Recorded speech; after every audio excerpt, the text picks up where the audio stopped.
The sun was setting over the rust-colored hills when Clara Jennings signed away her freedom.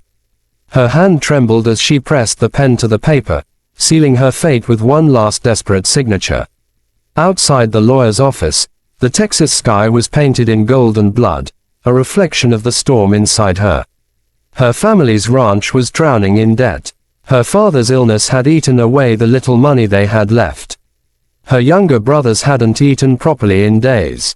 So when Ethan Steele, the man they called the Iron Rancher, offered a proposal that could save them all, she had no choice but to say yes. Ethan was a man of reputation, cold, powerful, and dangerous.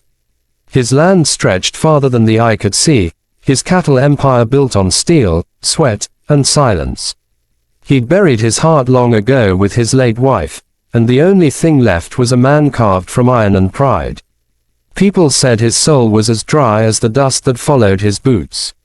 But Clara didn't need his love, she needed his money.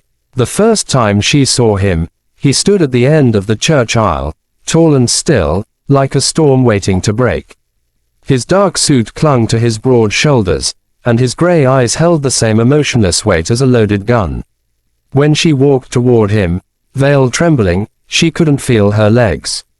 She only heard the echo of her father's coughing, the sound that had driven her to this moment. "I'll take care of your family," Ethan had said days before, his deep voice rumbling like distant thunder. "In return, you'll become Mrs. Steele. No questions, no conditions." She hadn't asked why. She hadn't dared. The wedding was small. No music, no flowers, no smiles. Just a priest, 2 signatures, and the hollow sound of a deal being made. When the ceremony ended, Ethan turned to her and said quietly, "Pack light. We leave at dawn." The next morning, she rode beside him in silence across the vast plains toward his ranch. The Iron Range, they called it, acres upon acres of land ruled by one man's will. Cattle grazed in the distance, their silhouettes black against the sunrise. Workers paused to tip their hats, eyes filled with curiosity and pity. No one expected the Iron Rancher to marry again. No one thought any woman could stand the weight of his silence. When they reached the main house, Clara felt her breath catch. It wasn't a home. It was a fortress. Built of stone and iron, the mansion loomed over the valley like a watchful beast. Inside, everything was immaculate and lifeless. No laughter, no warmth, just polished wood and the ticking of a clock. Ethan showed her to her room, not their room. "This will be yours," he said flatly. "You'll find everything you need. Dinner is at 7. Don't be late." He turned and left before she could reply. Clara sat on the edge of the bed, her white dress wrinkled, her heart hollow. She had married a man she didn't know, and already, she could feel his walls pressing in around her. At dinner, he sat across from her in silence, his knife and fork moving with mechanical precision.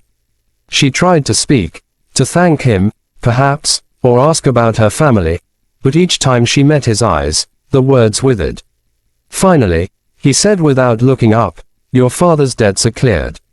The ranch is safe." She blinked. "You did it already. I keep my word." He set down his glass, his gaze sharp. "But don't mistake this for kindness.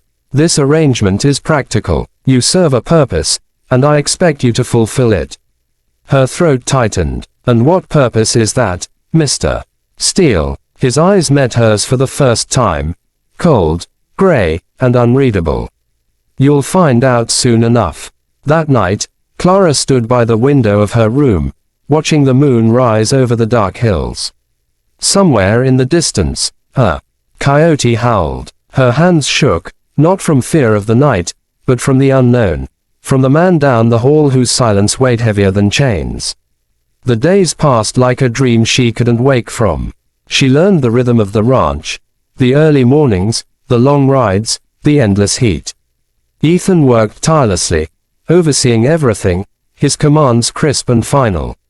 The men feared him, not because he was cruel, but because he was absolute. He didn't shout, he didn't need to. His presence alone demanded obedience. Yet sometimes, when Clara thought he wasn't looking, she caught glimpses of something else, a flicker of pain behind his calm, a shadow of loneliness that haunted his every step. She wondered what kind of man buried his heart so deep he forgot where it was. One evening, a storm rolled across the plains. The wind howled through the cracks, rain drumming against the windows. Clara was in the barn, helping to cover the feed when lightning struck nearby, sending the horses into a panic.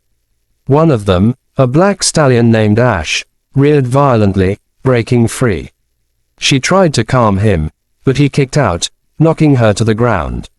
Before she could move, Ethan was there, faster than she thought possible. He grabbed the reins, muscles straining, and spoke in a low, commanding voice until the animal stilled. His shirt clung to him from the rain, his breath heavy. When he turned to her, his eyes blazed with something new, fear. "Are you hurt?" he asked, kneeling beside her. She shook her head, stunned. "I'm fine, just startled." He reached out, brushing the wet hair from her face. His hand lingered for a moment longer than it should have. Then, as if realizing what he'd done, he stood abruptly and walked away. That night, she couldn't sleep. She kept replaying that look, the flash of emotion he'd tried to hide. For the first time, she wondered if the Iron Rancher was made of something more fragile than steel. The next morning, she brought him coffee to his office. He looked up, surprised. "I wanted to thank you," she said softly, "for helping yesterday." He grunted. "You shouldn't have been in the barn during a storm. I was trying to help. You don't belong out there." Her jaw tightened. "I'm not porcelain, Mr. Steele. I grew up on a ranch. I know hard work." Something in her tone made him pause. Slowly, his lips curved. Not a smile, but the ghost of one. "Then perhaps you'll survive here after all." It was the first almost kind thing he'd said to her. Days turned to weeks, and something between them began to shift, a quiet understanding born from shared solitude. Clara helped around the ranch, earning the respect of the workers. She smiled more. The house felt less like a prison. Sometimes, she'd catch Ethan watching her from afar, his expression unreadable. One night, as the sky burned crimson over the hills, he asked her to ride with him. They galloped across the fields in silence until they reached a cliff overlooking the valley. The wind tangled her hair, and for the first time, she felt free. "This is where I come when I can't breathe," he said quietly. She turned to him. "You seem like a man who never runs out of air." He looked at her then, the mask slipping. Everyone runs out eventually. She didn't know what made her do it. Maybe the sadness in his voice, maybe the way the fading light softened his face, but she reached out and touched his hand. For a long moment, he didn't move. Then his fingers closed around hers, firm and warm. A spark ran through her, stealing her breath. When they returned to the house, the air between them was charged, silent but alive. He walked her to her door but didn't enter. "Good night, Clara," he said softly, her name rolling from his tongue like a secret. That was the first time he'd ever said her name. That night, sleep refused to come.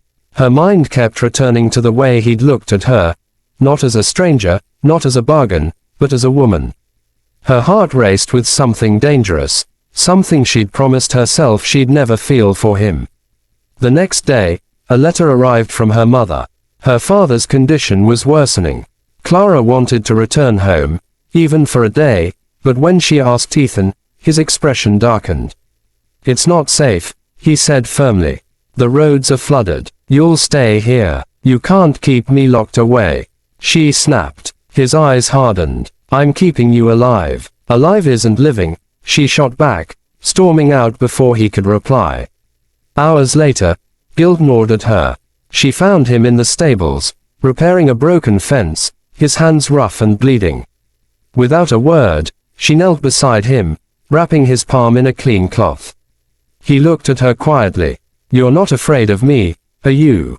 She met his gaze. "Should I be?" His jaw clenched. "Most people are." "I'm not most people." Their eyes locked, and in that silence, something broke open between them. For the first time, he smiled, a real, human smile that reached his eyes.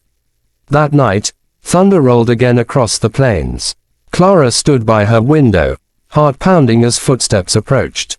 The door opened, and Ethan stood there, his face shadowed, his voice low. Clara. Her breath caught. He stepped closer, his hand brushing her cheek. The air trembled between them, and in that moment, she saw everything he'd tried to hide. The pain, the fear, the longing.